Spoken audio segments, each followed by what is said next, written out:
The dust was a living thing. It coated Clara Whitmore's tongue, settled in the creases of her traveling dress, and filmed the world outside the wagon canvas in a shade of bruised yellow. It was 1872, and the Arizona Territory was, in her estimation, a place God had forgotten to finish. She rode in the back of a U.S. Army supply wagon, one of 4 in a caravan crawling toward Fort Bowie. It was not a grand arrival. It was a delivery. She was cargo, same as the sacks of flour and barrels of salted pork.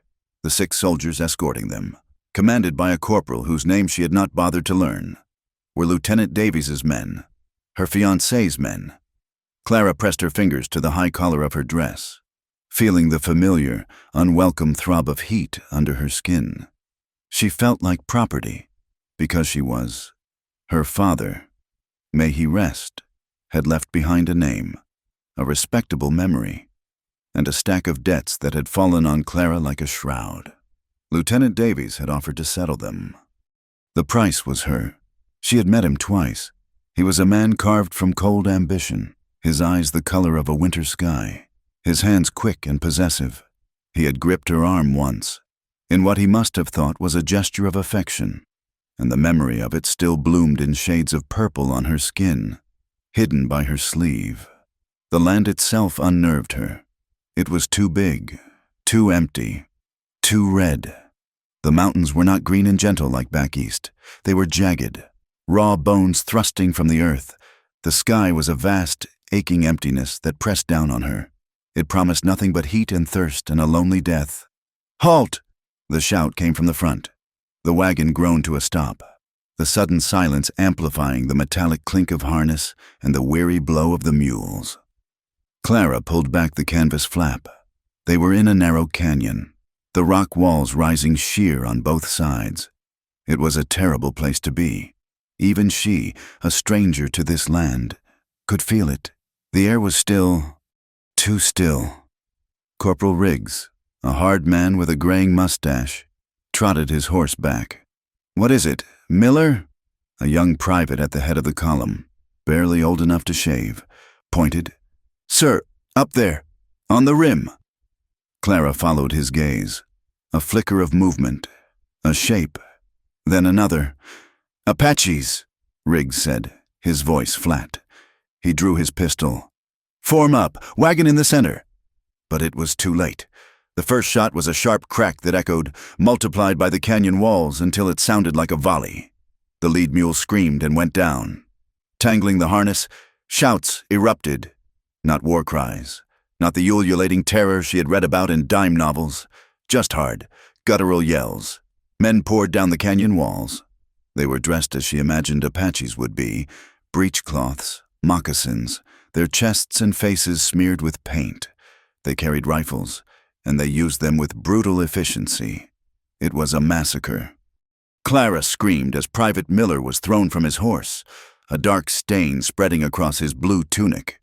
Corporal Riggs roared, firing his pistol, but a rifle ball caught him in the chest. He fell, his boot catching in the stirrup, and his horse dragged him, screaming, into the chaos. The attackers were on them in seconds. The soldiers, caught between the wagons, had no chance to form a line. It was close, terrible work. The canvas flap of her wagon was ripped open. A man stood there, his face painted in streaks of black and white. He was breathing hard, his rifle smoking. He grinned, and Clara's blood turned to ice. His eyes were blue, a pale, cold blue. He was not Apache. He was a white man, dressed as one. Bandits! He lunged for her, grabbing the front of her dress. "Well, look what we have here, a prize!" Clara reacted without thought. Her fear, thick and suffocating, turned to a single, hot point of rage. She clawed at his face, her nails digging into the greasy paint. He bellowed and struck her, a backhanded blow that sent her reeling against the wagon's wooden ribs. Her head struck the wood, and for a moment, the world went white with pain. Through the ringing in her ears, she heard him shout, "Grab the woman! She is worth more than the rifles!" Another man was climbing in. She scrambled away, toward the back of the wagon. She saw her small travel trunk, the one containing her wedding dress, a garment she despised. She used it as a foothold and threw herself over the tailgate. She landed hard on the packed dirt. The breath knocked from her lungs. "She is getting away!" Clara got to her feet and ran. She did not look back. She ran from the sounds of gunfire, from the screams of dying men, from the sight of the blue-eyed man. She scrambled up the rocky incline of the canyon wall, her stiff leather shoes finding no purchase. Her hands, soft and gloved minutes before, were scraped raw on the stone. She heard pursuit, men shouting. A bullet whined past her head, chipping rock near her face. She pushed herself harder, her lungs on fire, the stays of her corset biting into her ribs like a cage. Her whole life had been a cage, and now this, she would not be taken. She reached the top of the canyon rim and kept running. The world opened up into a vast, broken plain of rock and cactus and shimmering heat. She ran until her legs were rubber, until the shouts behind her faded, until the only sound was the rasp of her own breathing and the pounding of her heart. Hours passed. The sun was a hammer, beating down on her unprotected head. Her bonnet was long gone. The panic that had fueled her escape gave way to a dull, throbbing terror. She was alone. She was lost. The arid land she had feared from the wagon was now her executioner. Thirst was a constant, scratching presence. Her throat felt swollen shut. Her tongue was thick. She stumbled, her vision blurring at the edges. She saw a shimmer of green ahead, a line of brush that suggested water. She half fell, half slid down a loose gravel bank into a dry riverbed, an arroyo. The sand was deep and soft, and it was dry, bone dry. She fell to her knees, weeping in frustration, digging at the sand with bleeding fingers. There was no water, only sand. She slumped against the bank, her body spent. It was over. She would die here, and the buzzards would find her before Lieutenant Davies ever did. That was when she saw him. He was a shape against the far bank, half hidden by a tangle of mesquite. At first, she thought he was dead, another body in this land of death. Curiosity, or perhaps just the delirium of heat, pulled her to her feet. She stumbled toward him. He was Apache. Her heart stopped. She froze, her hand flying to her mouth to stifle a cry. All the stories, all the fear, all the warnings from the soldiers, savage, brutal, merciless. She thought of the attackers, the paint, the massacre. But this man was not moving. He was on his back, his chest soaked in dried, dark blood. She moved closer, every instinct screaming at her to run. He was breathing, a shallow, ragged catch in his chest. Then she saw the iron. Heavy. U.S. Army-issue shackles were clamped around his wrists. A thick chain ran from them, looping around a heavy boulder, pinning him to the earth. His ankles were bound by similar restraints. He was a prisoner. Someone had left him here, chained to a rock in a dry wash, wounded, to be baked alive by the sun or torn apart by coyotes. Her first thought was still to flee. He was the enemy. He was dangerous. What if he was a diversion? What if his tribe was near? She took a step back, her shoe crunching in the gravel. The man's body tensed. A low groan, a sound of pure misery, escaped his lips. His eyes fluttered open. They were dark, depthless, and clouded with fever. He saw her, and a flicker of something, not fear, but a deep, weary hatred, passed through them. Clara stopped. She looked again, not at the Apache, but at the man. The shackles had rubbed his wrists and ankles raw. The skin was broken, flies crawling on the infected wounds. The gash in his side was deep, oozing sluggishly. This was not justice. This was not war. This was a level of cruelty she could not comprehend. It was murder. She looked at the men who had ambushed her caravan, pretending to be Apaches. She thought of her cold fiancé, who bought and sold people like chattel. She thought of the soldiers who had done this, who had chained a wounded man to a rock and left him. It was all the same, a brutal, merciless world.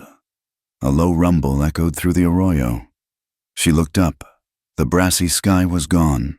In the west, a wall of dark, bruised clouds was building, towering miles high. A storm. Her fear of him, a fear drilled into her by 1,000 stories, was suddenly eclipsed by a white-hot anger. She made a choice. I am going to help you," she croaked, her voice alien to her. He just stared at her, his gaze unwavering. She looked around frantically. She found a heavy, oblong stone, with trembling hands. She knelt by the chain that bound him to the boulder. It was wedged tight. She raised the rock over her head, her arms shaking with effort, and brought it down on the chain link. A jarring clang. The man flinched. She did it again, and again. Her knuckles were bleeding, her palms screaming. On the 5th strike, the worn iron link snapped. He was free from the boulder, but the heavy shackles remained on his wrists and ankles. "Can you stand?" He did not answer. He only watched her, his eyes wary, unreadable. "A storm is coming," she said, louder this time, desperation sharpening her voice. "We will drown if we stay in this wash. We must move." She grabbed his arm to pull him up. His skin was scorching, a dry, radiating heat. He was heavy, a dead weight. He tried to help, pushing himself up with one arm, his legs buckling. "Please," she begged, pulling him. "You must help me." He got to one knee, then, leaning heavily on her, to his feet, he swayed, and the contact was a shock to her, the solid, hot reality of him. He was tall, taller than she had realized, and he smelled of sweat, blood, and the dust. She scanned the bank. There! A dark opening in the rock face, a shallow cave or a deep overhang. 20 yards up the bank. She put his arm over her shoulder, her small frame straining under his weight. He half dragged, half walked, his moccasined feet shuffling through the sand. They reached the bank, and she nearly fell trying to get him up. He pushed, she pulled. They were a miserable, broken pair, enemies clinging to each other. They collapsed inside the shallow cave just as the sky tore open. The rain did not fall. It descended. A solid wall of water hit the dry earth with a roar, the smell of ozone and wet dust. The smell of the desert's sudden, violent relief filled the air. The cave was dark, no more than 10 feet deep. Cold. Clara scrambled as far from him as she could, pressing her back against the damp stone. She was shaking from the cold, from the shock of the ambush, from the terror of the man sitting 6 feet away from her. He was a slumped shadow in the opposite corner, his breathing harsh. He had not spoken a single word to her. Her hand went to the small reticule tied to her wrist, the only thing she had saved. Her fingers fumbled inside, a lace handkerchief, a small, silver flask of whiskey, a gift from her father, kept hidden for emergencies, and, mercifully, a tin waterproof box of matches. She needed to see his wounds. She needed to see him. "I am going to strike a match," she said, her voice trembling. "For a light." She fumbled one free and struck it against the stone. The tiny flare of sulfur and pine was a sudden, miraculous sun in the blackness. His face was stark in the light. He flinched, turning his head. High, sharp cheekbones. A strong jawline blurred by stubble. A straight nose. His dark hair was long, matted with blood and dirt. He was younger than she expected. The match burned her fingers. She dropped it, hissing, and lit another. She forced herself to look at his wound. The gash in his side was ugly, bleeding sluggishly again. It looked like a bullet had grazed him, tearing the flesh, but it was the shackles that made her stomach turn. The iron had eaten into his skin. The wounds were raw, inflamed. "That needs cleaning," she whispered, more to herself than to him. She tore a long strip from the hem of her innermost petticoat. She uncorked the whiskey. The sharp smell of it cut through the damp. "This will hurt." He looked at the flask, then at her. His eyes were clear, lucid, despite the fever. He gave a single, curt nod. Her heart hammered against her ribs. She was kneeling before him. A savage, the kind her fiancé hunted for sport. She scooted closer, the tiny cave forcing an intimacy that felt like a violation. She poured the whiskey onto the cloth. The spirit evaporated almost instantly in the dry air. She poured more. She pressed the soaked rag to the wound on his side. He hissed, a sharp intake of breath, and his entire body went rigid. His hands, still shackled, clenched into fists. But he made no other sound. He did not cry out. He did not strike her. She cleaned the wound as best she could in the flickering light of a third match. The blood, the dirt. She was shaking so hard she could barely hold the cloth. When she was done, she used another, drier strip of her petticoat to bind his side, her fingers brushing his hot skin. She finished and scrambled back to her side of the cave. Her task complete. She felt faint. The rain was a deafening, solid roar. It was pitch black again, the matches gone. Clara wrapped her arms around her knees, her torn dress damp and cold. She was hungry. She was angry. She was terrified of the blue-eyed bandits in the canyon. And she was terrified of the wounded man breathing in the darkness beside her. Why? His voice, low and rough, startled her so badly she almost cried out. It was the first word he had spoken. "Why what?" she managed. "Why help?" She hesitated, the darkness making the confession easier. I do not know." She thought of the boulder, the chains. "They left you to die." "I'm Apache," he stated. It was not a question. It was a fact, a reason she should have kept walking. "I know," she said, her voice small against the storm. "I do not care. What they did was wrong."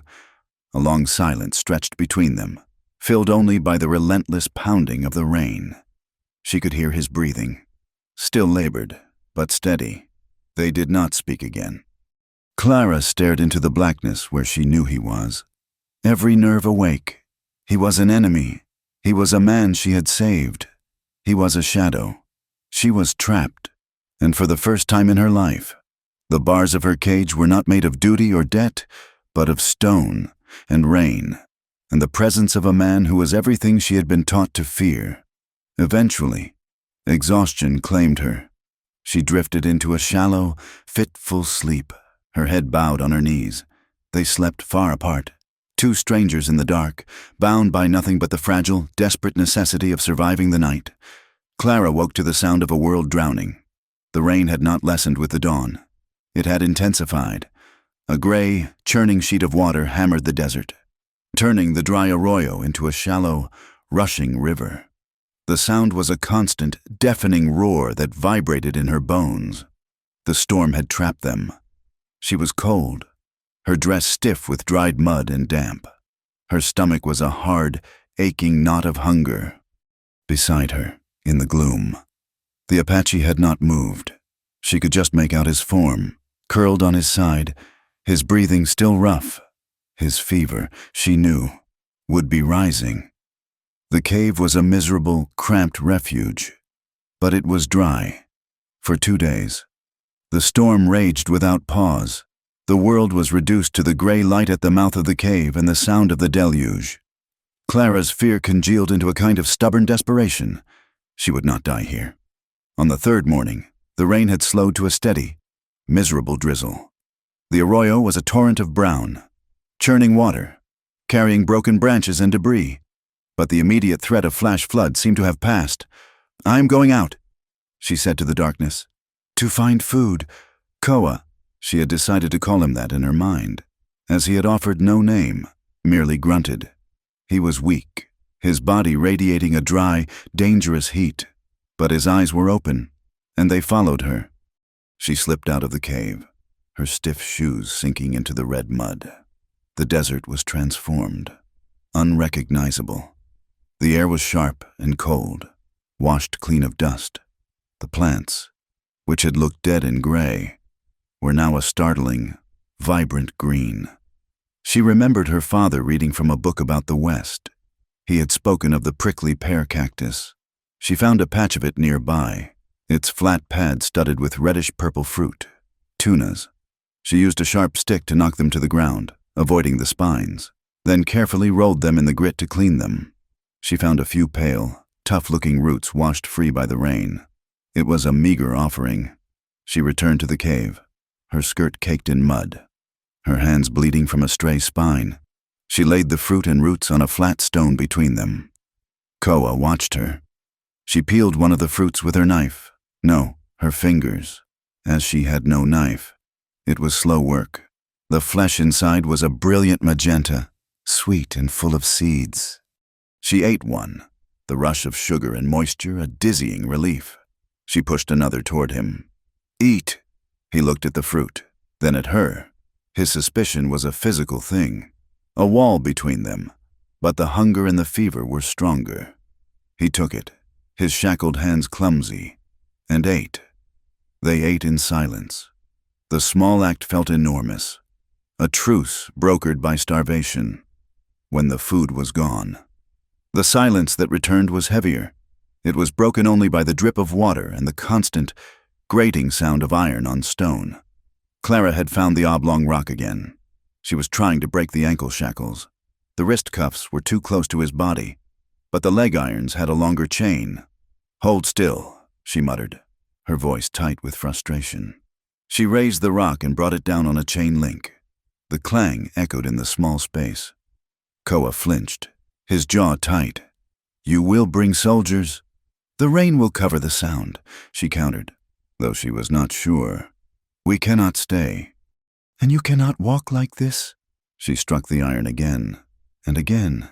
It was exhausting, maddening work. Her hands were blistered, her palms raw. "Why?" he rasped, his voice rough from disuse and fever. "I told you, so you can walk." "No." He shifted, the movement pained. "Why do you feed me? Why this?" He gestured with his chin toward the rock in her hands. Clara paused, her arms aching. She sat back on her heels, wiping a smear of mud from her cheek. "I suppose no person deserves to be left chained to a rock."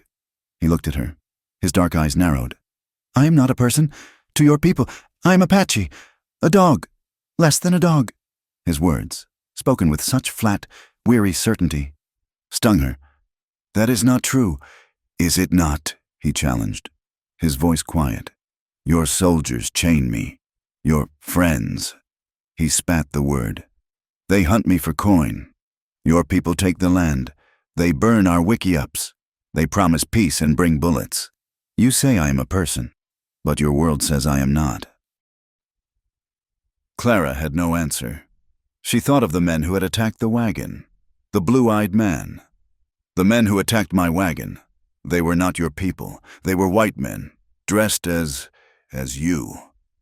Koa nodded slowly, a dark understanding in his eyes. "This is what they do. They raid, they kill, and we are blamed. The ND, my people, we fight to protect our families. We do not kill women. We do not murder for sport. But the Pinda Lik Oyi, the White Eyes, they believe the lies." He was correcting her, gently, almost, but with a hard edge of truth. Everything she thought she knew was cracking, like the dry earth under the rain. She struck the chain again, a spark flying. "Then, what did they chain you for?" "The soldiers." He was quiet for a long time. The only sound was the drip of water. "I was at San Carlos, the reservation. My brother was sick. I took him. They said it was no place for the sick. It was a place to die. We left to find our uncle in Mexico. They called it escaping." "They called me a renegade. They hunted us." His voice broke. "Just once, on a single sharp edge of grief. They killed my brother. They took me." Clara stopped hammering. She looked at his face, no longer a savage mask, but the face of a man who had lost everything.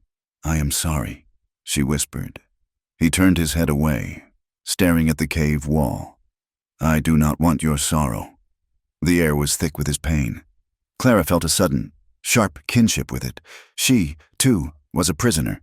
"I was being taken to Fort Bowie," she said, her voice quiet. "To be married." He said nothing.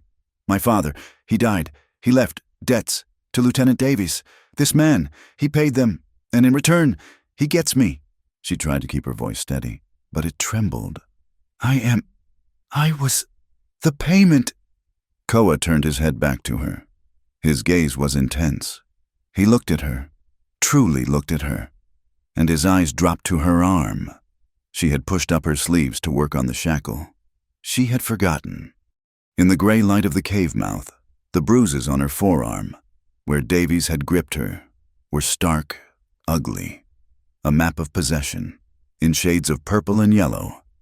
Clara instinctively yanked her sleeve down, a hot flush of shame rising in her throat. Koa's face hardened. He said nothing, but his eyes, when they met hers, were full of a new, cold fire. He knew that kind of mark. He knew the hand that left it. The tension in the cave crackled, changing from distrust to something else, a shared recognition of cruelty. "He is a cold man," Clara finished lamely. "He is a coward," Koa stated. He pushed himself up on one elbow, his body tight with a sudden, animal anger. "He puts his hands on a woman. He chains a man to a rock. He is a coward."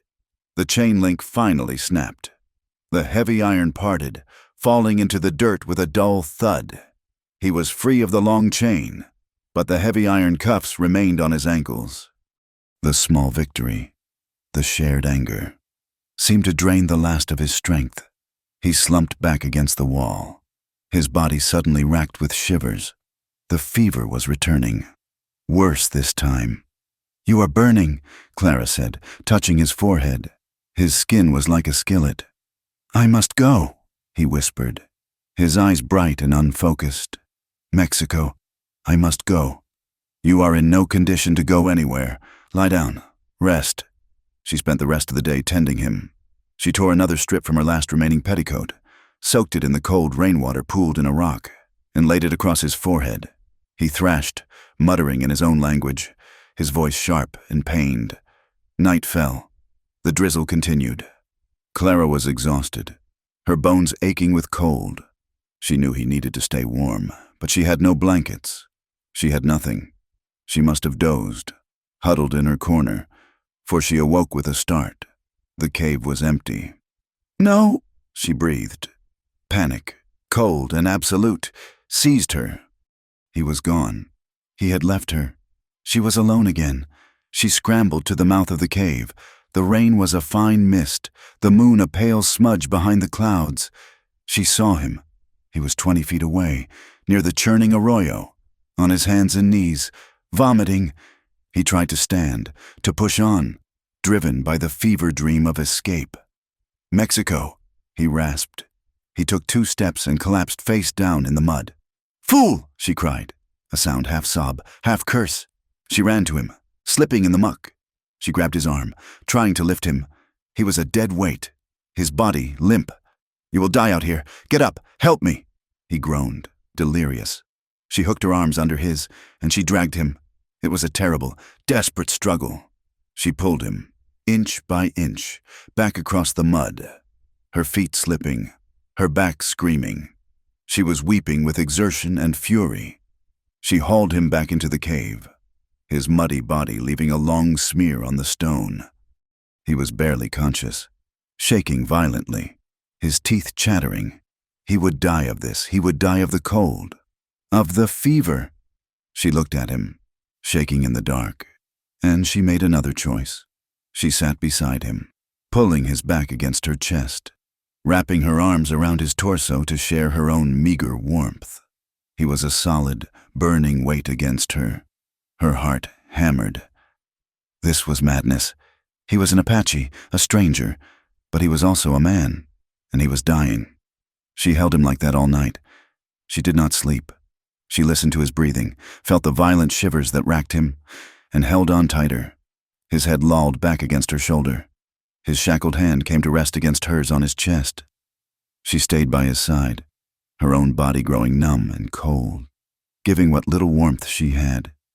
She spoke to him, whispering nonsense, the same way she had to her father in his last days. "It is all right. The fever will break. Just hold on, just hold on." Sometime before dawn, the shaking stopped. His breathing evened out.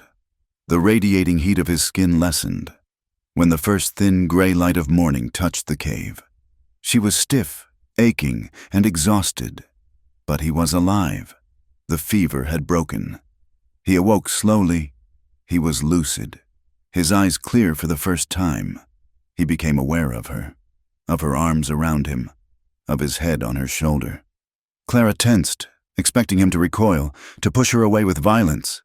He did not. He simply lay still, looking at her face. Inches from his, he saw the grime, the exhaustion, the scratches on her cheek. He saw the woman who had dragged him from the mud, the woman who had held him through the fever. His gaze was unnervingly steady. "You stayed," he whispered. "You collapsed," she replied, her voice stiff. She began to pull away, the intimacy of the night suddenly, horribly embarrassing. "No." He did not move, but his voice stopped her. "You stayed."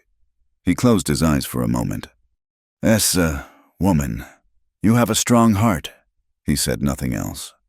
Clara moved back to her side of the cave, her whole body trembling with reaction. The air between them was no longer filled with anger or fear. It was filled with a fragile, heavy silence.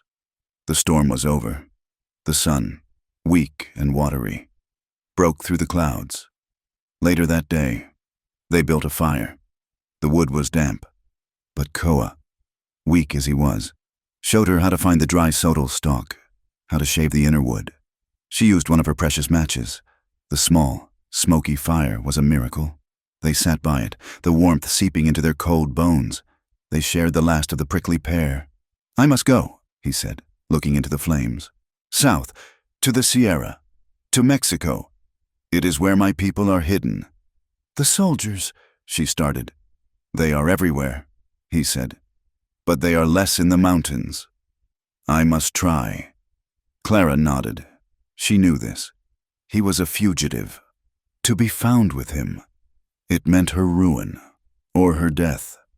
He had to leave, and she had to find her way to a settlement, to safety. Their paths ended here. A sound cut through the quiet. It was faint at first, then clearer. The clink of a harness. The tread of shod horses on wet rock. Men's voices speaking English. Koa was on his feet in an instant, his weakness forgotten. He grabbed her arm and pulled her deep into the shadows at the back of the cave. "Do not move! Do not breathe!" They pressed against the cold stone, hidden in the pitch black. Clara's heart felt as if it would burst from her chest. A shadow fell across the cave entrance. "See anything, Corporal?" a voice called out. "Nothing," another man replied. "Just a washout. No sign of the wagon, or her." Damn shame. Lieutenant's gonna be in a fury. He wanted the woman, and he wanted that Apache, the one that got away. Well, the Apache is buzzard food by now, and the woman, probably the same. Come on, this whole canyon stinks of death. The shadow moved away. The sound of the horses faded. Clara stood frozen, her entire body shaking so badly she could barely stand. She was not breathing. She was pressed against Koa, his hand still clamped on her arm. She could feel the solid, steady beat of his heart against her side. She instinctively reached out in the dark, her hand finding the rough cloth of his shirt. She gripped it, her knuckles white, her fear a suffocating, physical thing. He did not pull away. His free hand came up and covered hers, his grip firm and steady. He held her hand against his chest, a silent, grounding presence in the dark. They stood like that for a full minute after the soldiers were gone. The shared danger, the terror, the life they had both almost lost. It hung in the air, a palpable charge. That night, the fire burned low. The air was cold, the moon bright. Koa was restless. He stared at the cave entrance. He was healed enough. He had to go. Clara sat watching him. The thought of him walking out, of being left alone in this vast, brutal land, was an ache she could not bear. The soldiers were gone. The bandits were gone. But he was leaving. "Just stay tonight," she whispered. The words were out before she could stop them. They hung in the air, shocking her with their need. Koa turned, his face half in shadow, half in firelight. "Woman, I cannot. If they find me, if they find you with me."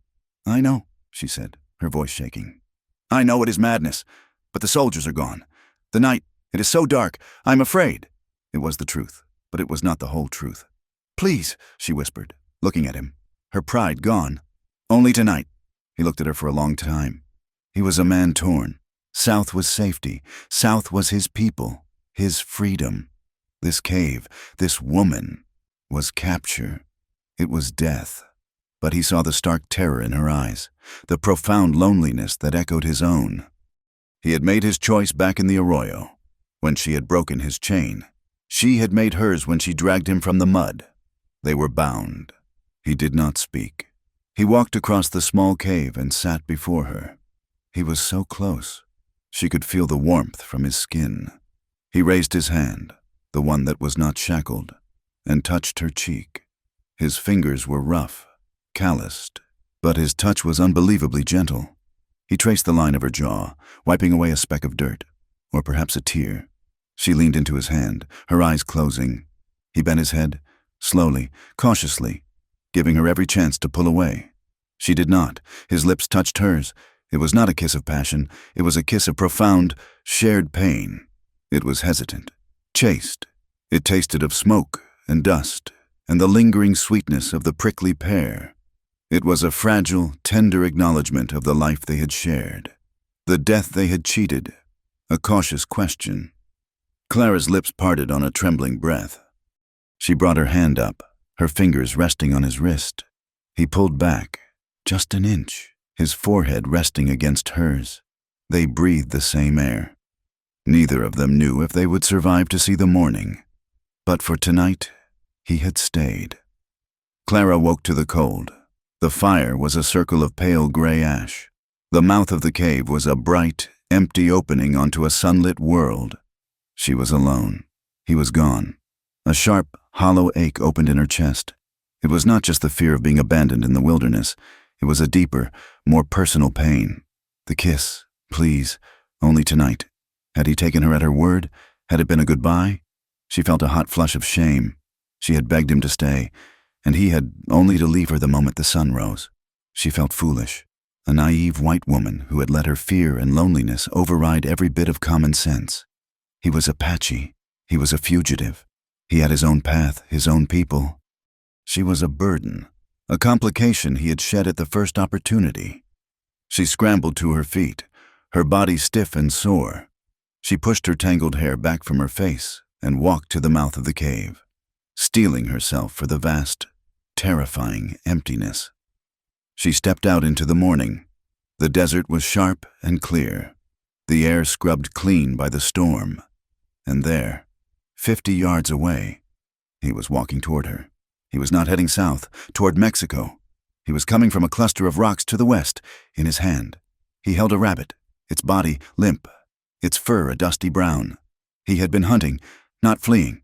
Clara's knees went weak. The hollow ache in her chest dissolved, replaced by a sudden, overwhelming wave of relief so powerful it buckled her. She turned away, stumbling back toward the cave, her hand pressed hard against her mouth. A single, sharp sob escaped her. She heard the crunch of his moccasins on the gravel behind her. He stopped. She fought to control herself, furious at her own weakness, at the hot tears that tracked through the grime on her cheeks. She swiped them away angrily. When she turned back, he was watching her. He had not moved. He just stood there, the rabbit in one hand, his face unreadable. But his eyes were fixed on her, and something in his gaze had shifted. The wariness was still there, but it was joined by something else, a quiet, penetrating understanding. He had seen her terror of abandonment, and he had seen her relief. He had seen her. He gave a small nod and walked past her to the circle of dead ash. "We eat," he said. "Then we move." They roasted the rabbit over a small, carefully built fire. It was the first real meat either of them had had in days. The taste was rich, smoky, and life-giving. They ate in silence, the unspoken intimacy of the night before, and the vulnerability of the morning, hanging between them.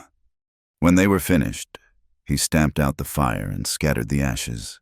He looked at her. "The settlement." "Where?" "West," she said, pointing. I heard the soldiers say there is a trading post, a town called Penal. It is west, near the mountains." He looked west, toward the jagged peaks that were a deeper purple in the morning light. Then he looked south, the direction of his own freedom. He was quiet for a long moment, his face a mask of conflict. "The way is hard," he said, finally, I'm not weak, Clara replied, her voice stronger than she felt. He looked at her, at the blisters on her hands, the tear in her dress, the stubborn set of her jaw. No, he said, his voice soft. You are not. He turned and started walking west. Clara, her heart pounding a new, steady rhythm, fell into step beside him. The land was brutal. The sun, which had been their enemy, now felt like a distant, uncaring god. They walked. Clara learned the rhythm of it. Not the hurried, panicked pace of her escape, but a steady, ground-covering walk that Koa seemed to perform without effort. He still wore the heavy iron cuffs on his ankles. The chains were gone, but the iron remained, and she could see the raw, abraded skin above them. He never spoke of them, never complained. He taught her, not with words, but with actions. He would stop and point with his chin. A sotol plant. Its heart a source of food, a patch of jojoba, its nuts oily and bitter, but filling. He showed her how to find water, a seep hidden beneath a patch of willows in a dry canyon. She learned to be quiet. The silence of the desert was not empty. It was full of sounds. The skitter of a lizard, the distant cry of a hawk, the rustle of wind through dry grass. Her world, which had been so full of drawing rooms and rigid rules, had shrunk and expanded at the same time. It was now just this: the sky, the rock, the man beside her, and the simple, desperate act of survival. On the third day of their journey, they crested a high mesa. The view was immense, a vast, painted desert stretching to the horizon. But Koa stopped. He sniffed the air. Smoke, he said. Clara smelled it, too. Not the clean, sharp scent of a campfire, but the acrid, greasy stench of something wrong. They followed the rise, and then they saw it. In the shallow valley below sat the remains of a ranch. It had been a small, hopeful place, a stone cabin, a corral, a half-plowed field. It was now a smoking ruin. Koa held up a hand, and they approached slowly, their footsteps silent on the rock. The cabin was a pile of charred, black timbers. The stench was overwhelming, a terrible mix of burned wood, burned meat, and death. Clara saw the first body near the remains of the corral. A man, face down in the dirt, his back a ruin of dried blood. She stifled a gasp, her hand flying to her mouth. "Stay here," Koa ordered, his voice flat and hard. But she could not. She followed him, as if in a trance. Near the burned cabin was a woman, her dress torn, her body sprawled in a way that spoke of a terrible, final indignity. A few feet away, a child, a small, flaxen-haired girl, no older than 4. Clara made a choked, sick sound and turned away, her stomach heaving. She looked at Koa. He was standing over the body of the man, his face a mask of cold stone. All her ingrained fear, all the stories of savage massacres, all the warnings from Lieutenant Davies rushed back in a single, poisoned tide. This was his world. This was his people's work. "You," she whispered, backing away from him, her voice trembling with accusation. "You're your people." Koa's head snapped up. His eyes, when they met hers, were not guilty. They were full of a cold, terrible anger, and a profound sadness that mirrored her own horror. "No," he said, his voice low and dangerous. "This was not my people." "How do you know?" she cried, her worldview shattering. "How can you—" He strode past her, his anger radiating from him like heat. He pointed at the ground near the corral, at the churned mud. Tracks, shod horses, many of them. And this— He nudged something with the toe of his moccasin. A small, brassy object. A shell casing. Another, and another. "Rifles," he said. "Soldier rifles. Or bandits." He walked to the cabin, sifting through the smoking rubble with a stick. He uncovered a metal box, its contents fused by the heat. He looked at the bodies again. "My people do not do this. We do not waste. We do not kill for the pleasure of it. This was hate."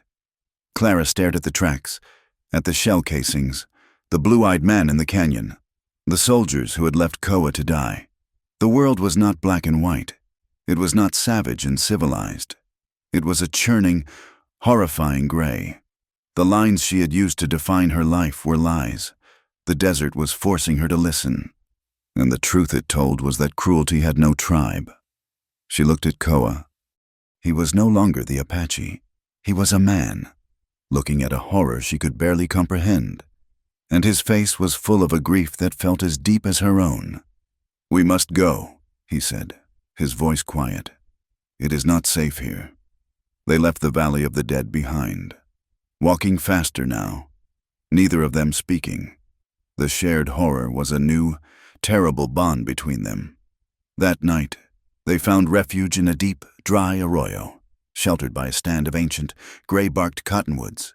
The moon was rising, a pale sliver, and the air was cold. They built a small fire, not for warmth, but for comfort. The silence was thick. Clara could not get the image of the child out of her mind. Koa sat staring into the flames. He looked weary. The journey, his wounds, the weight of his own losses, and the fresh horror of the ranch seemed to have settled on him. Clara found her small tin of medical supplies, the one she had scavenged from her ruined trunk days ago. She had a little salve left. She moved to his side. "Let me see your ankles." He did not object. He just watched her. She knelt and gently lifted one of his feet. The iron cuff was brutal. The skin beneath it was rubbed raw, cracked and bleeding. She carefully cleaned the wounds with a strip of cloth and the last of her water, then applied the salve. Her fingers were gentle. When she finished with his ankles, she found herself looking at his side. The bullet graze was healing, a puckered red scar. But there were other scars. She reached out, her fingers trembling, and lightly traced a long, pale line that ran across his ribs. An old knife wound. He drew a sharp breath at her touch, but did not pull away. She touched a small, round scar on his shoulder. A burn. His skin was warm beneath her fingers. She was touching him, not out of necessity or fear, but out of a need to connect, to affirm. They stayed like that, in breathless silence. The only sounds were the crackle of the fire and the rush of their own breathing, the longing that had been building since the night of the storm, since the kiss, since he had returned with the rabbit, swelled between them. It was a physical ache in her chest. He was the only real thing in a world of lies. She looked up at his face. His eyes were dark, fixed on her. His expression tight with a restrained emotion she could not name. She could not bear the cold, the silence, the death. She needed life. She needed proof. Clara leaned forward and pressed her mouth to his. It was not a plea for comfort. It was a demand. He was still, frozen for a moment in surprise. She kissed him again, harder, her hands coming up to grip his shoulders. It was a raw, aching kiss, full of her grief for the dead family, her terror of the world, her desperate, shattering loneliness. A low groan rumbled in his chest. His hands, which had been resting at his sides, came up. They did not grab her or push her. They were reverent. His calloused fingers cupped her face, his thumbs stroking her jawline, as if she were made of fragile glass. But she was not fragile. She was breaking. She pulled back, her breath coming in ragged gasps. "Koa!" she whispered, her voice a low, aching moan. He looked at her, his eyes black in the firelight. "Clara," he said, his voice rough. "This is Hozho, not good, not right." "I do not care about right," she wept, her body trembling. "I am so tired of being cold. I am tired of death." She moved, shifting from her knees to sit beside him, pressing her body against his. She put her arms around his neck and buried her face in the curve of his shoulder. She could feel the solid, steady beat of his heart. "Please," she begged, her voice muffled against his skin. "Do not stop. Please, I need—" His arms came around her, pulling her tight. He held her for a long moment, just held her, his hand stroking her tangled hair. He was strong, solid, and warm. Then, slowly, he guided her back, laying her down on the soft sand beside the fire. He looked down at her, his face a mask of fierce, tender conflict. His hands were slow, reverent. He untied the ribbons of her bodice, his fingers careful, as if unwrapping a wound. She was desperate. Her own hands were clumsy, fumbling with his shirt, needing to feel his skin. They were a contrast of needs. His, slow and measured. Hers, a frantic, aching desperation. The desert air was cold on her skin as he bared her to the starlight. He looked at her, and there was no judgment in his eyes, only a kind of wondering awe.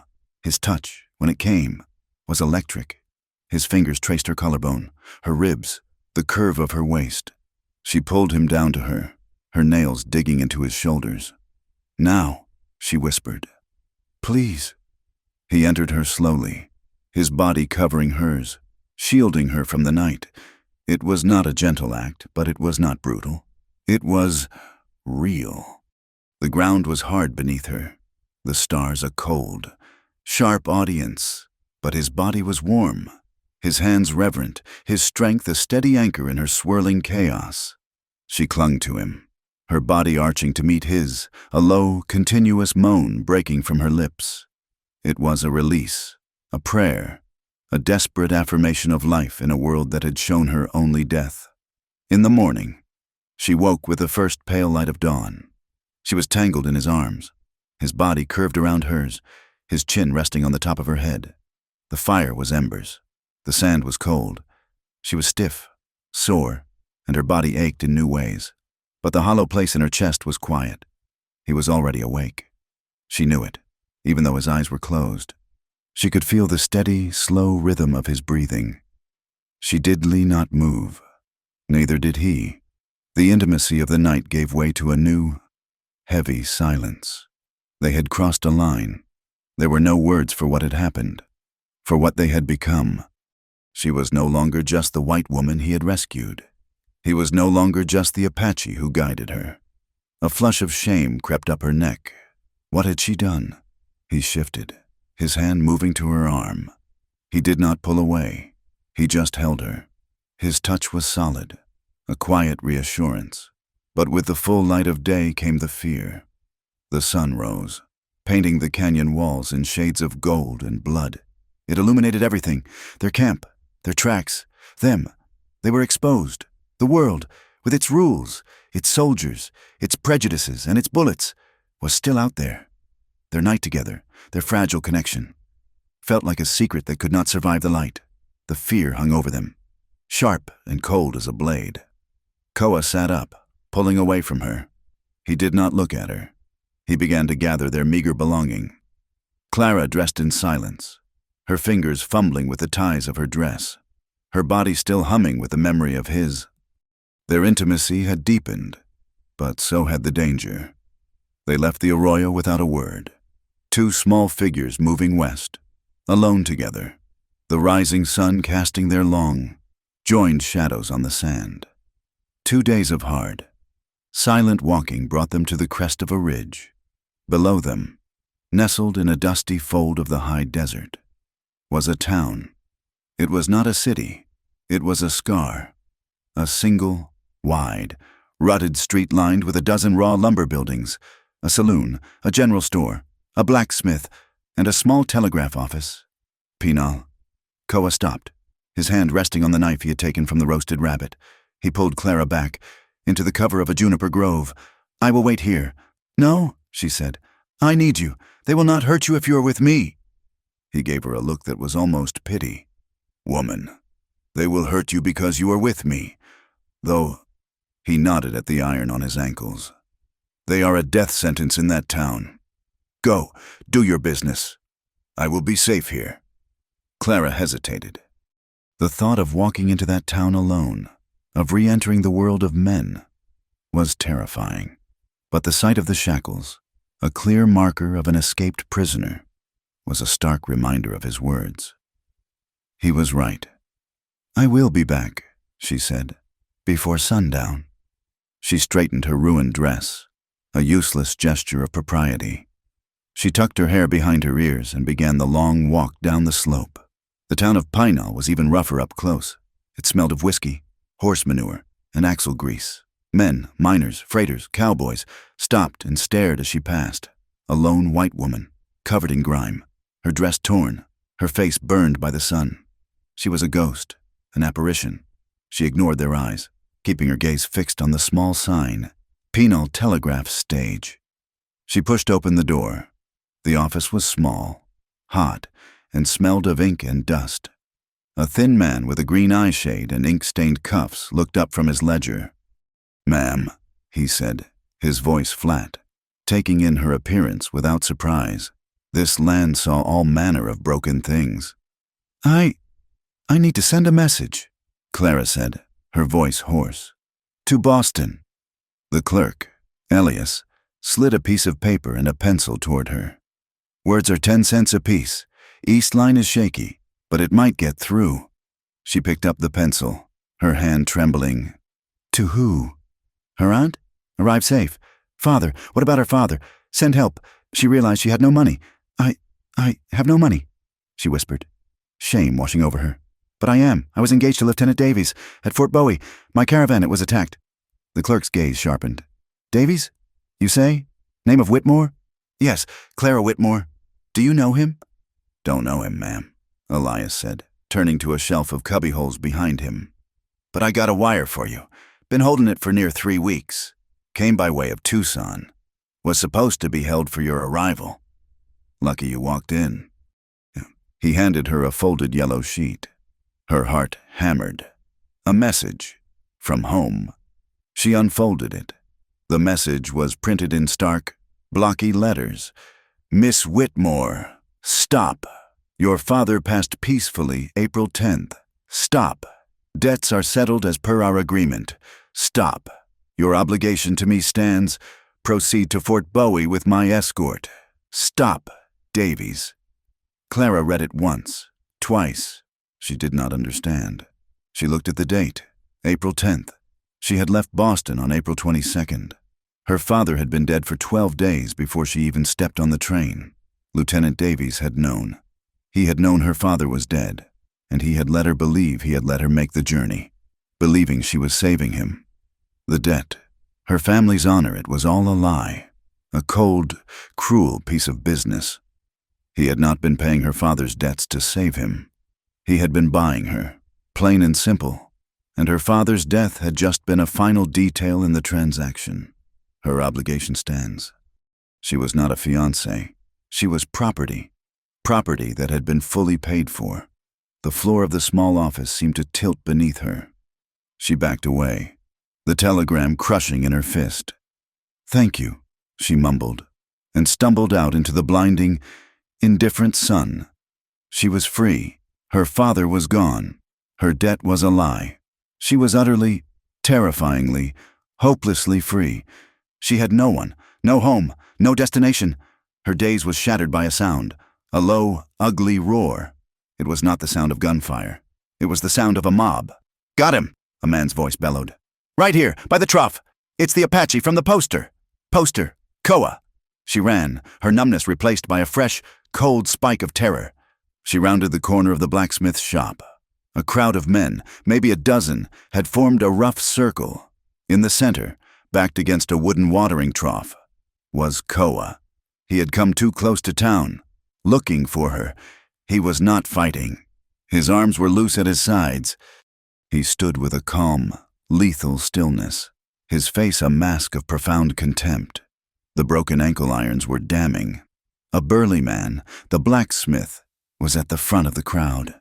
He held a length of new rope, a loop already forming in his hands. "We heard what you did," the blacksmith snarled. "That family at the crossbar. Burned 'em out. We hang your kind here, boy." "He's the one," another man shouted. "The one from the San Carlos poster. The murderer. There's $100 on his head." The circle tightened. The blacksmith took a step forward. "Stop!" Clara burst through the line of men, her voice a raw scream.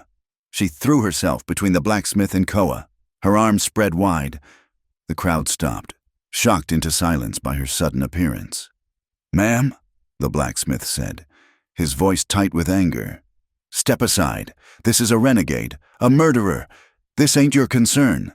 "He is not," Clara cried, her whole body shaking. She was lying, but the lie felt more true than anything she had ever known. He is my escort.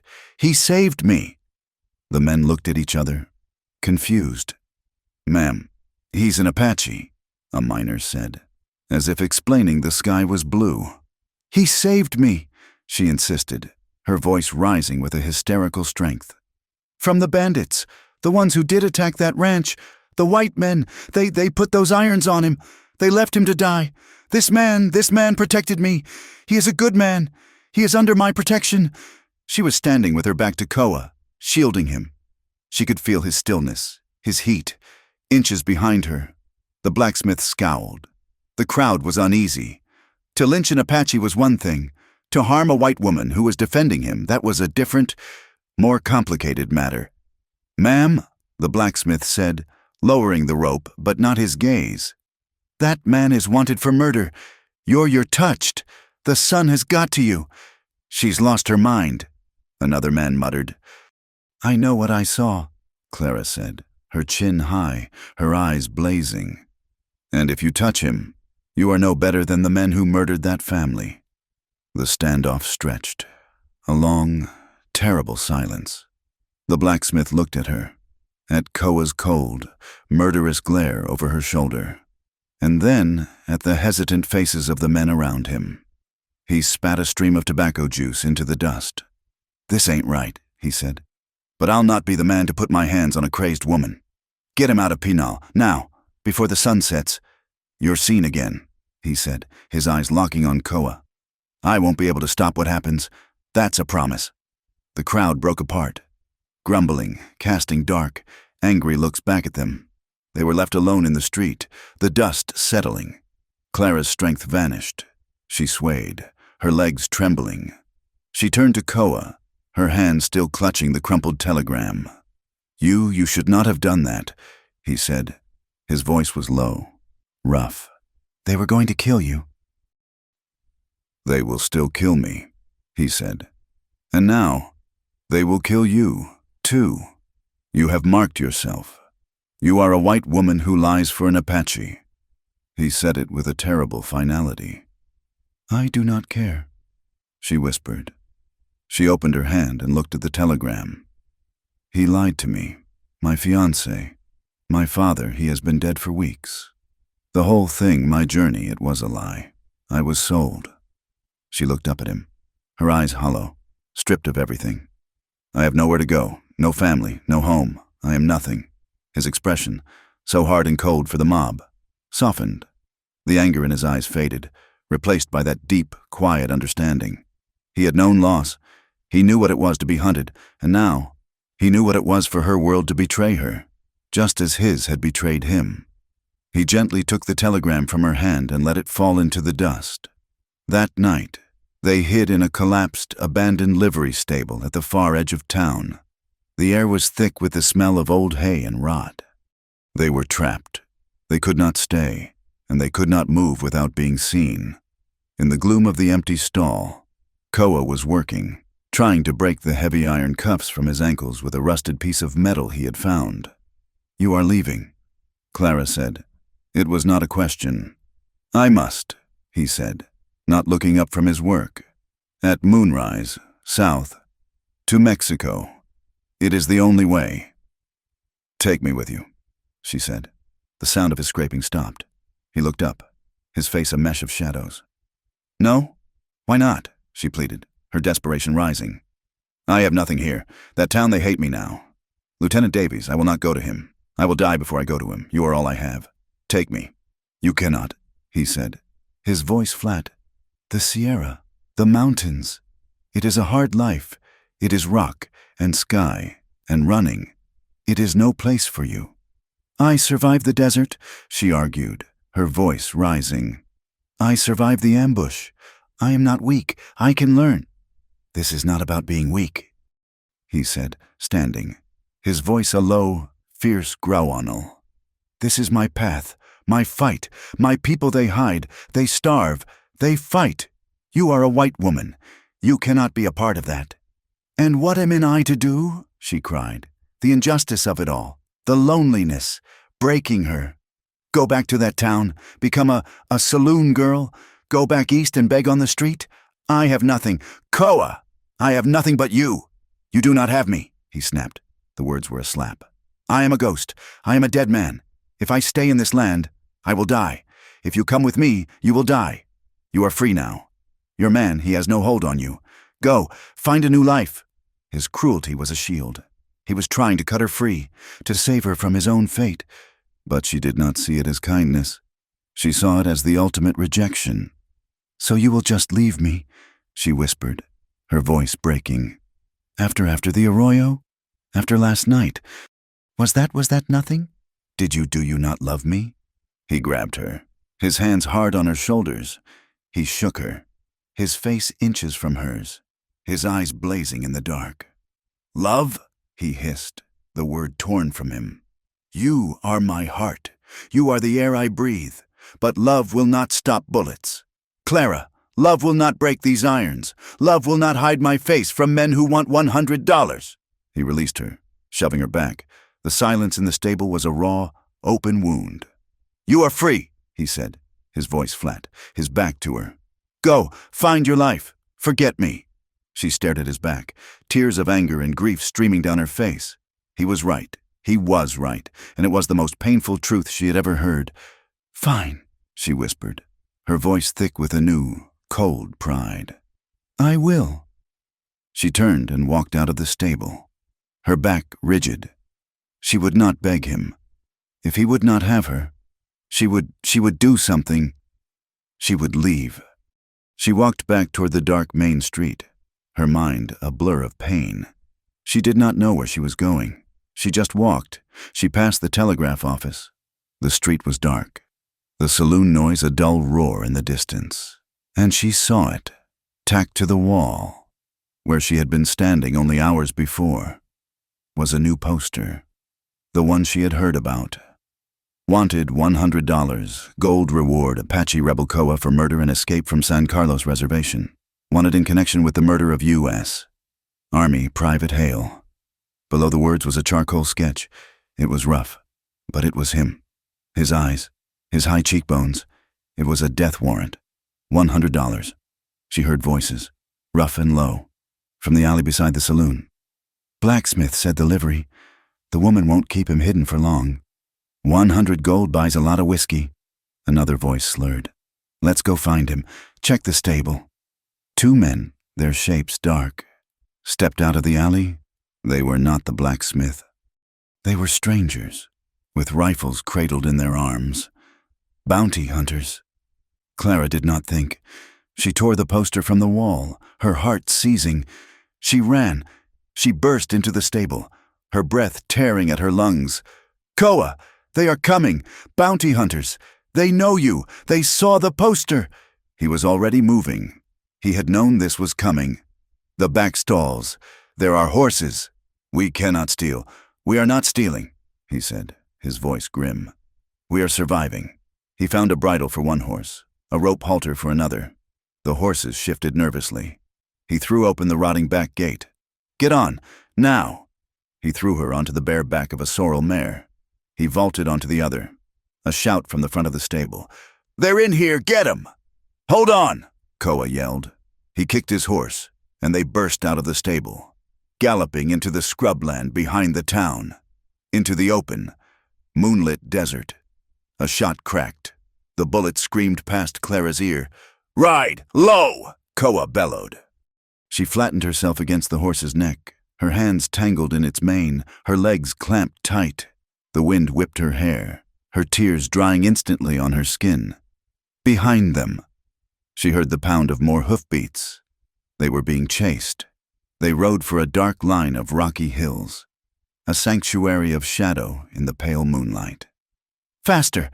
Koa urged. Another shot. This one was different. It was a heavy thud. The horse beside her, Koa's horse, let out a terrible, high-pitched scream. It stumbled, its front legs buckling. Koa was thrown, a dark shape rolling hard in the dirt and gravel. "Koa!" Clara screamed, pulling her own mare to a frantic, rearing halt. He was already getting up, his left leg dragging. He was limping. "Go, Clara! Yida! Go!" "I will not leave you," she cried. She spun the mare around, her heart a block of ice. She rode back to him, holding out her hand. "Take it." He grabbed her wrist, his grip like iron, and vaulted up behind her. The mare stumbled at the sudden double weight, but recovered. "Ride!" he grunted in her ear. She kicked the horse, the poor animal straining under their combined weight. Another shot. Koa's body seized behind her. A sharp, hot grunt of pain.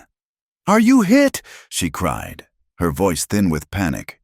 "It is nothing," he gasped, his arm clamping around her waist. "A scratch! Ride! To the rocks!" He was lying. She could feel the hot, wet stickiness spreading across her back, where his hand was pressed hard against his own side. They reached the jumble of cliffs, leaping from the horse's back. Clara slapped its rump, sending it clattering off into the darkness. A diversion. "In here," Koa grunted, shoving her into a deep, narrow crevice between two towering boulders. It was pitch black.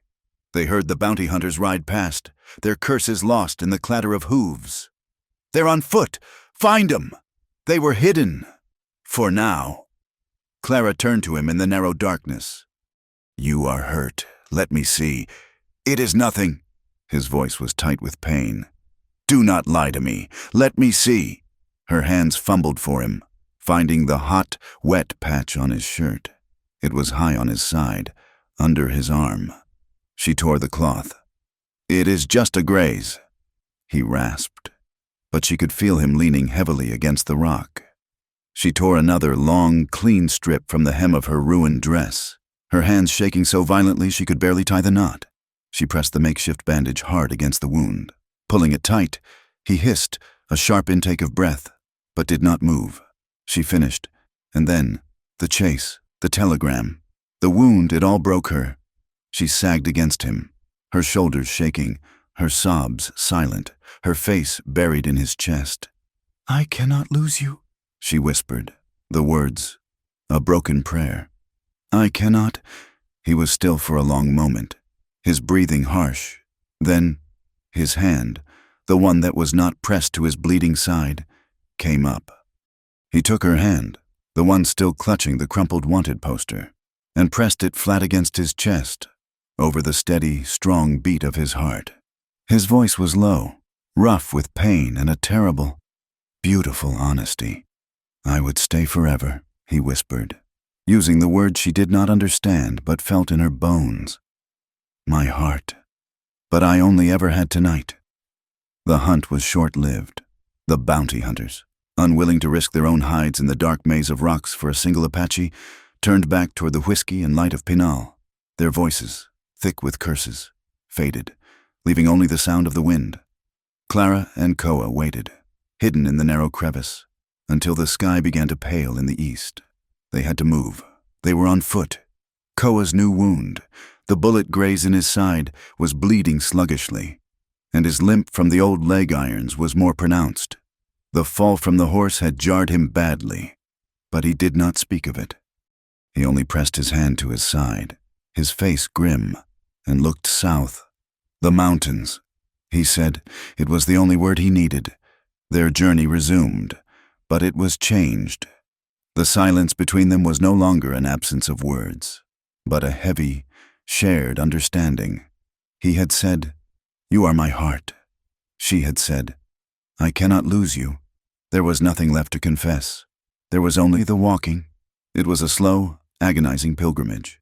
They moved through the high chaparral, staying low, following the dry, rocky riverbeds. Clara's strength, born of desperation, had become a steady, quiet resolve. When Koa faltered, his breath hissing as the wound in his side tore open, she was there. She would take his arm, bracing her smaller frame against his, and they would move as one. She was no longer the frightened woman from the wagon. She was a survivor, as hard and as unforgiving as the land itself. She tended his wound. She had no more cloth, so she used the only clean thing she had, the lace handkerchief from her reticule, the last useless remnant of her old life. She pressed it against his side, her touch firm. He watched her, his eyes dark with a pain that was not just from the bullet. "You are a fool, Koa," she whispered as she tied the knot. "You should have let them take you. You should have left me. You would be in Mexico by now." "And what would I be?" he countered, his voice rough. "A man who ran, a man who left his heart to the buzzards. I would be nothing. They shared the last of their water. They ate nothing, they just walked. On the third day after the chase, they reached the foothills of the high mountains, the Dragoon Range. Koa had called it, a fortress of stone that rose like a wall between the territory and the promise of Mexico. "We are close," he breathed, his body sagging against a boulder. He was feverish. The graze was infected. A red, angry map on his skin. The pass. It is just ahead. My people. He looked south, his eyes filled with a desperate, painful longing. He could see it. Freedom. Safety. Home. He was torn. Clara saw it. He was looking at the pass, then at her. She was the anchor, the wound, the thing that was slowing him to a crawl.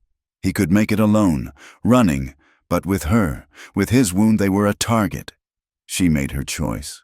Her heart felt as if it were being torn from her chest, but she knew the truth.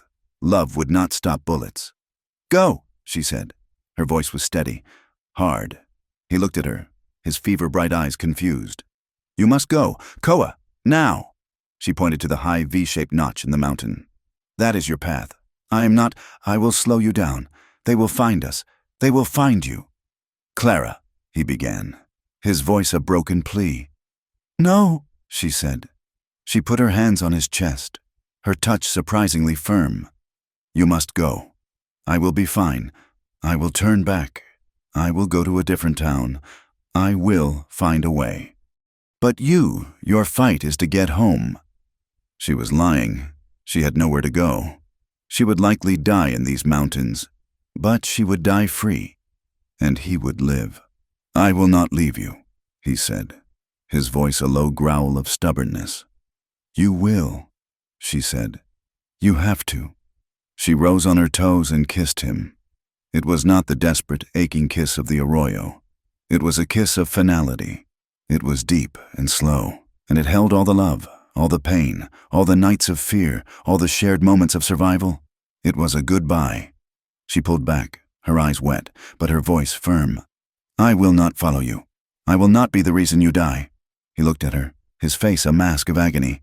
He saw her resolve. He saw the truth in her words. She was setting him free, but he did not move. He did not turn toward the pass. He reached out and gripped her arm, his fingers biting into her skin. "You saved me," he whispered, his voice raw. "In the arroyo, in the town. You saved me when I had no soul left. My life is yours. I will not run. I will die beside you if I must."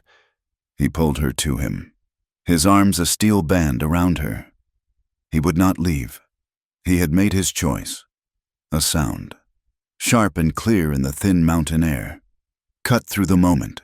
The jingle of a bridle, the slide of a shod hoof on rock. Koa tensed, shoving Clara behind him, his knife appearing in his hand. They were not alone. They emerged from the rocks below, a line of blue-coated soldiers, their rifles held ready. They were not a rabble, they were a patrol, and they were trackers. At their head, his uniform impeccable, his face a mask of cold, righteous fury, was Lieutenant Davies. Clara's blood ran cold. He had survived. Of course he had. Men like Davies always survived. He must have returned to the massacred wagons, found her gone, and been hunting her ever since. "Clara," Davies called out, his voice sharp, devoid of all warmth. He dismounted, his boots crunching on the gravel. He did not look like a man relieved to find his lost fiancée. He looked like a man who had found a stolen, damaged piece of property. His eyes swept over her, her torn dress, her filthy skin, her tangled hair. His lip curled in disgust. Then he saw Koa, his face, which had been cold, turned dark with a sudden, murderous rage. He saw the Apache. He saw the way Koa stood, shielding Clara. He saw the intimacy. He saw the betrayal. "So," Davies sneered, his hand going to the pistol at his hip, "this is what you have become, a renegade's plaything." He pulled his revolver, the click of the hammer cocking echoing in the pass. He pointed it, not at Clara, but straight at Koa's chest. "You betrayed me," he spat at Clara, his eyes full of a chilling, possessive hatred. "You ruined yourself. With filth." "He is not filth," Clara cried, finding her voice. "He is a dead man," Davies said, his aim steady. "He was going to kill him. Right here. He was going to execute him." Clara moved. She acted without thought, her body driven by a force more powerful than fear. She lunged, planting herself directly between Davies's gun and Koa's chest. "No!" she screamed. She stood, trembling, her arms spread wide, a ragged, human shield. "You will not. You will have to shoot me first." Davies's face contorted. He looked at the woman he had bought, the woman who now stood defending a savage. "Move, Clara. That is an order. You are ruined, but you are still mine." "I am not yours," she wept, her voice breaking but her body rigid. "I was never yours. I will die before I let you touch him." The soldiers behind Davies shifted, their faces uneasy. This was not a capture. This was something dark and personal. "Then die," Davies whispered, his eyes cold. He fired. The explosion was deafening. The bullet kicked up dirt at Clara's feet, a puff of stinging dust. It was a warning shot, a final, cruel act of terror. But in the chaos, a young soldier at the back of the patrol, seeing his lieutenant fire, seeing the Apache, Koa, move, reacted. He thought the renegade was lunging. He raised his own rifle. "No!" a corporal shouted. The second shot was a heavier crack. Koa had not been lunging. He had been moving to pull Clara from the line of fire. The soldier's bullet, fired in panic, caught him. It tore through the thick muscle of his thigh. He cried out, a sharp, guttural sound of pain, and collapsed, his leg buckling beneath him. "Cease fire! Cease fire!" the corporal roared, shoving the young soldier's rifle down. The pass fell into a sudden, ringing silence, broken only by Koa's ragged breathing on the ground. Clara screamed and scrambled to his side, pressing her hands against the new, bright red wound. It was bleeding, bleeding badly. Davies strode forward, his face black with rage. "I wanted him alive. You fool!" he snarled at the private. He grabbed Clara's arm, yanking her away from Koa. "It is over. He is my prisoner. And you are coming with me."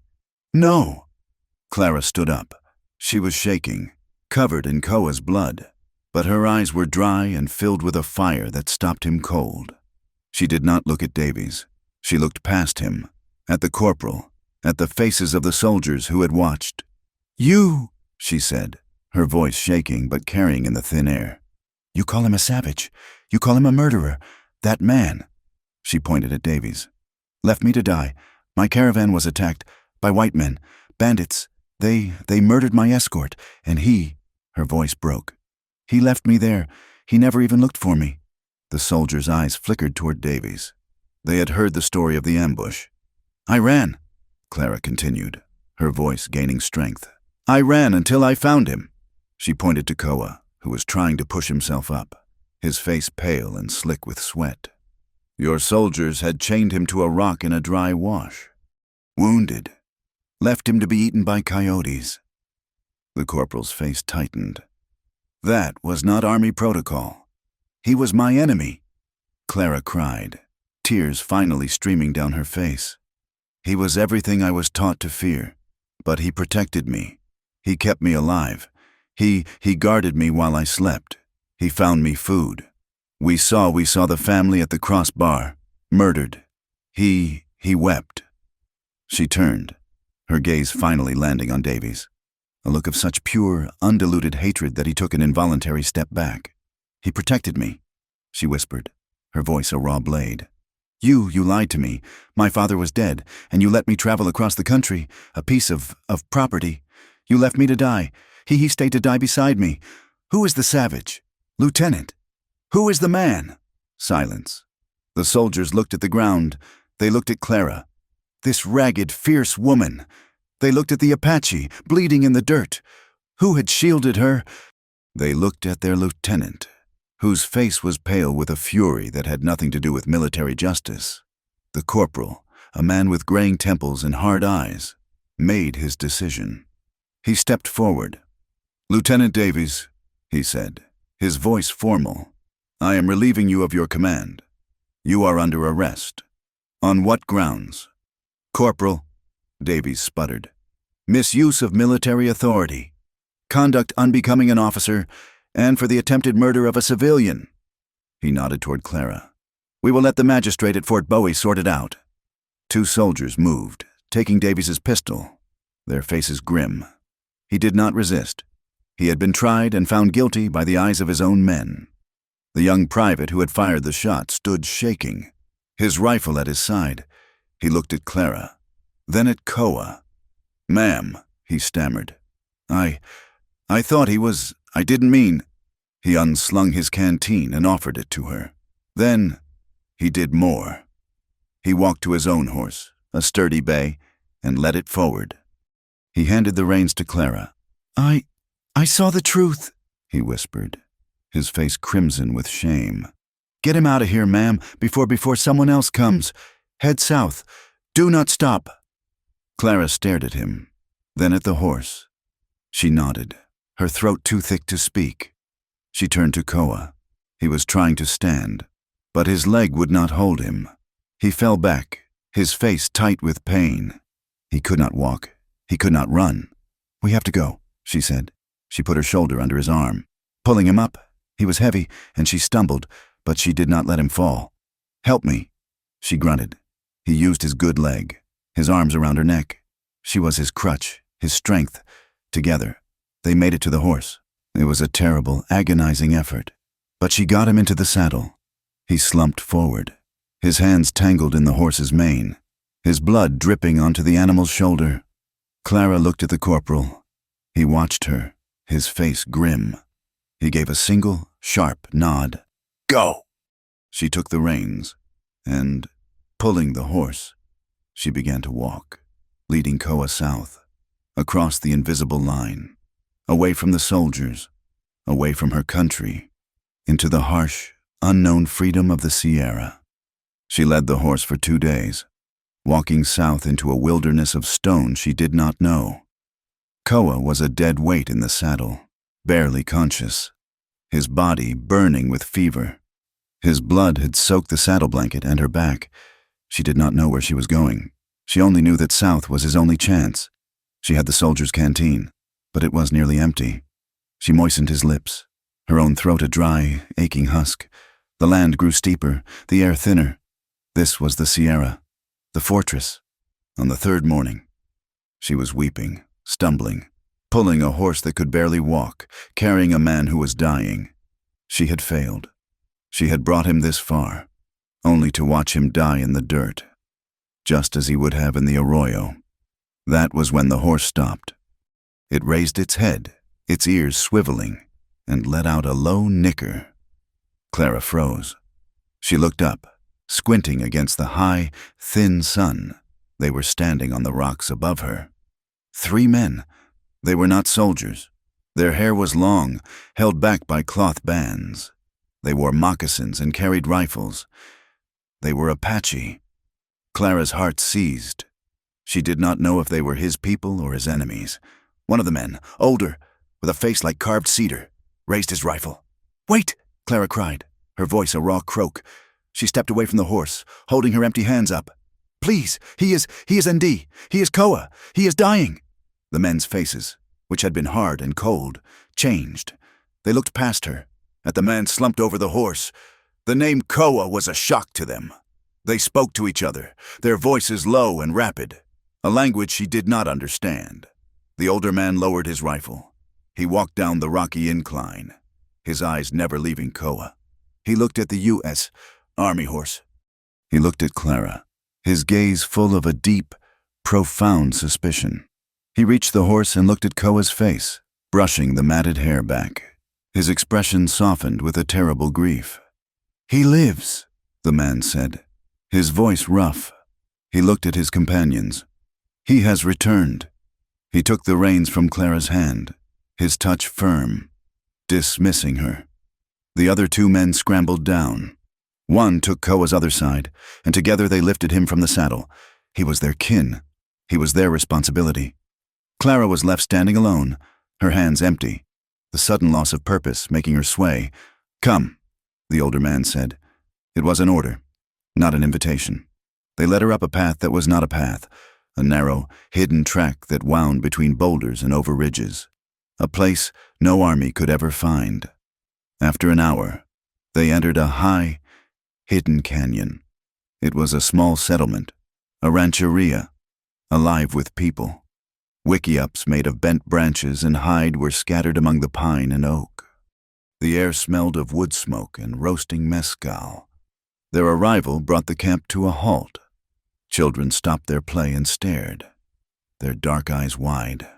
Women, who had been grinding corn or scraping hides, rose, their faces hard and wary. A cry went up when they saw Koa. "He is here! Koa!" People rushed forward. It was not a joyous reunion. It was a desperate, pained one. They saw the blood, the deathly pale of his skin. He was carried, unconscious, into the largest wickiup. Clara was left behind. She stood by the soldier's horse, an island of white in a sea of dark, suspicious faces. She was the enemy. The Pinda Lik Oyi, the white eye. She could feel their hatred, their grief, their fear. They looked at her as if she were a disease, a curse he had brought back with him. She stood for a long time, her body trembling with exhaustion and fear. She had brought him home, and now she was utterly, completely alone. A woman approached her. She was old, her hair the color of snow, her face a beautiful map of wrinkles. She was bent with age, but her eyes were sharp, missing nothing. She was the elder woman, the matriarch. She stopped in front of Clara. She looked at Clara's torn, bloody dress. She looked at her filthy, sunburned skin. She looked at her hands, which were blistered and raw from leading the horse. Then she looked into Clara's eyes. The old woman said nothing. She simply reached out and took Clara's hand. Her grip was surprisingly strong. She turned Clara's hand over, feeling the calluses, the broken blisters. She saw the story of the journey. She looked at Clara again, and her expression, which had been so stern, softened. "He has never brought someone back," the old woman said, her voice a low, soft rumble. Her English was clear, learned from a lifetime of treaties and betrayals. Not a friend, not a prisoner, never. He must love you greatly. She did not release Clara's hand. "He is near the spirit world. I will fight for him. You will wait. You have done your part." She led Clara to a small, empty shelter at the edge of the camp and pointed, "You will stay." For 3 days, Clara lived in a haze. She was brought food, a flat corn cake, a small bowl of thin rabbit stew, and water. She did not see Koa. She heard, sometimes, a low, rhythmic chanting from the main lodge. She heard the rattle. The medicine woman was battling the fever. Clara was an outcast, but she realized, safe. No one spoke to her, but no one harmed her. They were waiting. The whole camp was waiting. On the 4th morning, the old woman came to her. "He is awake." Clara's knees buckled with relief. "He asks for you." The woman led her to the lodge. It was dark inside, smelling of herbs and sweat. Koa was lying on a bed of soft furs. He was awake. His eyes were clear, though deep sunk in his head. His leg was bound in a poultice of herbs. He saw her, and a small, weak smile touched his lips. "Shita," he whispered. "My heart." Clara fell to her knees beside him, her composure breaking. She laid her head on his chest and wept, her shoulders shaking with the release of a week of terror.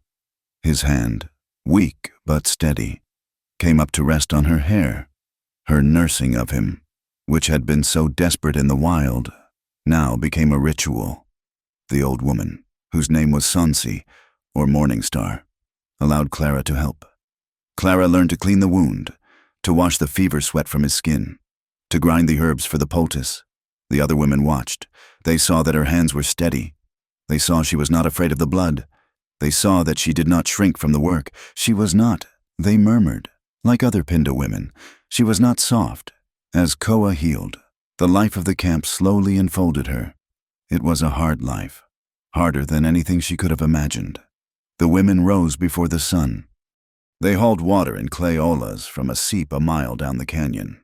They spent their days grinding corn, gathering nuts and roots, mending clothes, And always, always watching. The threat of soldiers was a constant shadow. Clara worked alongside them. At first, they ignored her, but she was stubborn. She learned to grind the corn, her hands, which were already calloused, bleeding anew. She learned to scrape the hides, a grim, difficult task. She learned the handful of ND words for water. Fire. Thank you. Her old life was a distant, impossible dream. Boston, Lieutenant Davies, the starched collars and cold betrayals that was a ghost story. This was real. The ache in her back, the sharp smell of wood smoke, the cry of a hawk, the taste of fire-roasted corn. The children were the first to truly accept her. They were curious, their large, dark eyes following her. One day, a small girl, no older than 5, touched the small, scorched book that Clara carried in her reticule. It was her travel Bible, the only book she had. Clara sat on the ground, and, using a stick, she drew a letter in the dust. A, she said. The children gathered around. She drew another. B. She opened the Bible, its cover stiff, its pages brittle. She pointed to the letters. The children watched, fascinated. Soon, she had a small, daily class. The mothers watched from a distance. Their children were learning the white man's marks. It was a powerful tool. It was a way to understand the treaties, the warnings, the lies. Clara, the woman who was not soft, became Clara, Essa who teaches. The distrust had not vanished, but it had softened, replaced by a quiet, watchful respect. She had earned her place. Koa was healing. He was walking, his limp more pronounced, but his strength returning. He was whole again. Among his people, he was a leader. She saw. The other men deferred to him, listening to his counsel. He was not just the fugitive she had found. He was a man of power and respect. One night, the camp was quiet. The air was cold, the sky a vast, velvet black, punched with stars. They sat by their own fire, near the small wickiup that had become hers. It is a hard life, Koa said, looking at her hands. They were no longer the hands of a Boston lady. They were red, scarred, and strong. It is a true life, Clara replied, looking into the flames. In my old world, I was not a person. I was a thing, to be bought, to be sold. She thought of the telegram, the lie. Here, I am just a woman. You are more than that, he said, his voice low. You are Gojo, beauty, peace. You are my heart. They sat in silence, the firelight playing on their faces. They talked of what they had lost. He spoke of his brother, murdered by soldiers. She spoke of her father, betrayed by a man he trusted. They spoke of the ranch, the burned bodies, the horror that had bound them. Koa looked south, toward the vast, dark emptiness of the Mexican mountains. For so long, he said, I dreamed of this, of crossing that line. I thought freedom was a place. I thought if I could just get to this mountain, I would be free. He turned to her, his gaze so intense it was almost a physical touch. I was wrong. When we were in that pass, when Davies, I was in my own land. But I was not free. I was trapped. He reached out and took her hand, lacing his strong fingers with hers. I thought freedom was crossing the border, he whispered. But it was you. Clara's throat tightened. She looked at their joined hands. She knew, in that moment, that she would never leave. There was no back to go to. The world of her past, the world of her birth, was a foreign country. It was no longer home. I am staying, she said. It was not a question. It was a fact. He brought her hand to his lips and kissed her calloused knuckles. This is your home, he said, if you will have it. A few nights later, she saw him standing alone at the edge of the canyon, silhouetted against the rising moon. He was praying. He was murmuring, his voice a low, reverent rumble in his native tongue, his hands outstretched to the mountain. She could not understand the words, but she understood the gratitude.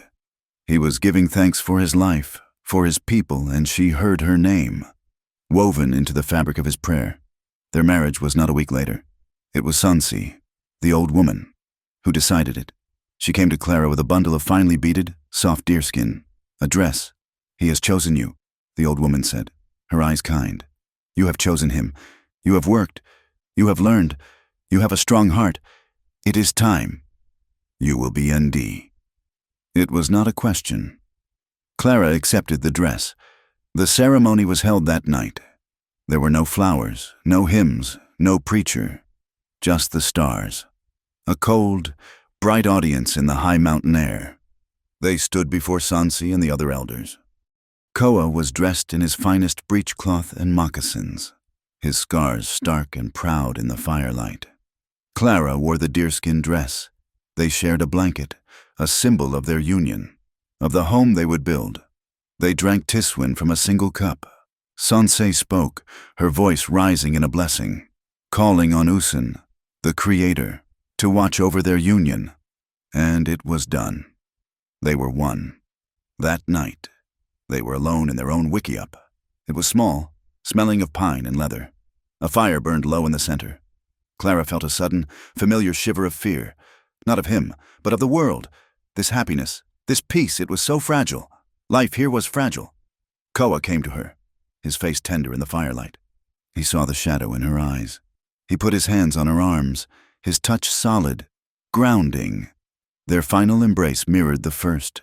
So many weeks ago in the dark, rainy cave, it was desperate, because life was still desperate. It was fragile, because life was always fragile. But now, it was not born of necessity. It was born of choice. It was full of faith. Clara leaned her head against his chest, hearing the steady, strong beat of his heart. She needed to ground herself, to touch the beginning to feel the now. She whispered the words from that first night, the plea that had changed everything. Please, only tonight. Koa held her, his arms a strong, safe circle. He kissed the top of her head. He understood. He remembered the terror. And he answered it, finally, with the truth. Now, he whispered, his voice thick with a love that had cost them everything and given them the world. I have every night. Thank you for listening to our story.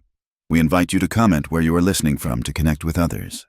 Subscribe to the From Wild West channel and share your thoughts on Clara and Koa's journey.